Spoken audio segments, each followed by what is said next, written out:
Good day and welcome to another episode of Drew's Book Reviews. So today we are going to be discussing the last and final book in a series that I had high hopes for but ended up being mediocre at best. Today we are discussing the last book in Larry Niven's Ringworld series, Ringworld's Children.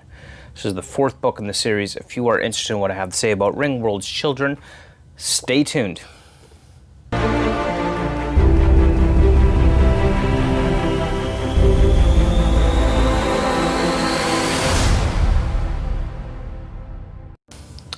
Okay, so if you have not read Ringworld, definitely check out my reviews on the other books in the Ringworld series, which I will link below this video, so definitely go and check those out.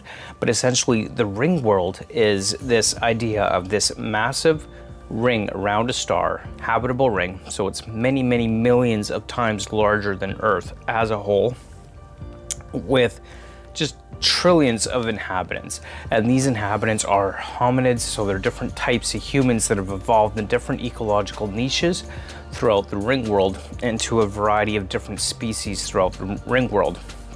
And our main players here is Louis Wu and the Puppeteers, and also what has commonly become known as the Protectors as well. Now, it's an interesting kind of concept that is put out in this series. So this video might just end up being a series review as a whole, not specific to Ringworld's Children, but definitely there will be some commentary on Ringworld's Children in general. But essentially, the Protectors are spoken of as kind of the adult form of humans, the true adult form, whereas what we think of as adult form is classified as the breeders, or the breeder form. And as we age and get old, we turn into these Protectors. But the circumstances on Earth and the environment on Earth does not allow the tree of life to grow properly, which means we can't actually transition into the true Protector form like they can on the Ringworld. And we end up dying in what we think of as a natural lifespan. So on the Ringworld, there are a few that eventually become Protectors, but these Protectors have exclusive control over this tree of life. And that's just kind of how the system is set up on the Ringworld as a whole. This particular book deals with, of course, Louis Wu, our main character from the very start of the series through until now. And Louis Wu is basically trying to save the Ringworld, first in the initial crash landing in the first book, all the way through until this one, saving it from one threat or another. So in this case, it's the outside invaders, or the UN, and their military fleet of space warships coming to seize the Ringworld, take control of it, and take over its technology in order to, I guess, control it and be the dominant power and whatnot. They want the technology. And so Louis Wu is basically working with the Ringworld people in order to save Ringworld from outside invaders coming into the Ringworld and just taking over the whole thing. So once again, Louis has saved the Ringworld. Now he's posing this time, and of course, spoiler alert, if you haven't read it, there's probably going to be some spoilers in this video, so just want to put that out there. But essentially, Louis Wu is posing as a child of a previous Ringworld inhabitant, someone who had come to the Ringworld previously in order to protect his identity, because otherwise the UN would be all after him with their warships and everything else. Now, one of the things that has really been a problem within this series is this constant hyper obsession with Shara, with Shara basically being the Ringworld version of sex. Now, there's mating, which is between people of the same species in order to produce and have children, and then there's Shara, which is the act of sex with other species, essentially, of the Ringworld. Now, it's particularly species of humans, specifically. Now, of course, they write this off saying, well, it's a different species, therefore you can't get pregnant or have kids that way. But the books have been hyper obsessed with this idea. Every encounter, it's constantly Shara. And I have to say that is really toned down in this particular book, for which I am very happy. In fact, the toning down of it was to such a great extent that this book is less than 300 pages, whereas the other ones were 350-ish.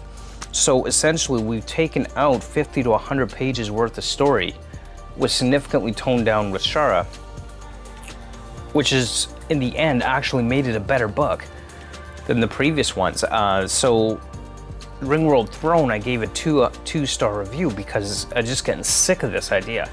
I'm really glad to see that this was not the case in Ringworld's Children. I found the story flow to be a little bit more harmonized, I guess. I was able to follow it better. I wasn't as bored by the storytelling. I was more invested in what was happening in the story as I read through Ringworld's Children, which is a very, very good thing. This makes it for a better book overall, which is, of course, as I said, which is a good thing. So really glad to see that that happened. Now, I wouldn't go so far as to say that this is a awesome, amazing book. Overall, I still don't care that much about the characters or what's happening with them or the stakes that they have. I thought it was, the ending was kind of meh. You know, Louis Wu, there's, you know, one thing that happens to him. I'm trying not to get too spoilery, but, you know, Louis Wu's transition from one thing to another back to the original form just kind of seems, well, I guess I can throw that out there. I did give a spoiler warning. So his transition to become a protector, but then he's reverted back to a breeder, just kind of seemed kind of dumb, really. Not something that I found all that engaging or thrilling, and kind of ridiculous to transition to be a protector only to be reverted back to a breeder later on. So it's kind of meh. I gave it a 3 out of 5 stars. Not a superbly awesome book by any means, but it's certainly not an absolutely terrible book. As far as my feelings on the Ringworld series as a whole, not really that big of a fan. Probably won't be doing much more with respect to Larry Niven. But those are just some of my thoughts on Ringworld's Children. So like I said, I'll be linking below the reviews for the other Ringworld books as well. So definitely check that out. And those are just some of my thoughts on Ringworld's Children. And of course, and now that I'm done with Ringworld, I'm going to be moving on to some books that are of really exciting note for me. Specifically, I've got Starsight by Brandon Sanderson coming up next. So, you know, stay tuned. You want to see my thoughts on Starsight. This is next up on my to-be-read list. And I've got Rhythm of War in the mail on the way here. I am so excited about Rhythm of War. So many people seem to have gotten a head start on me, but I'm still waiting for my copy of the book. But hey, that's okay. But it'll be here by the end of the month, hopefully. So if you want to see my upcoming reviews on Starsight and Rhythm of War by Brandon Sanderson, make sure that you hit that subscribe button and you hit that little bell notification so that you can get notified once I upload those videos. And as always, don't forget to like, comment, and subscribe, as always, of course. And I did actually just recently start a Discord. I have no idea what I'm doing on Discord. I'll figure it out, I'm sure. But hey, link to join my Discord is below as well. So check that out if you want to join. We could have some good chats and conversations about fantasy sci-fi worlds. So check that out.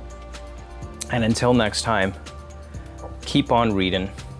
Bye.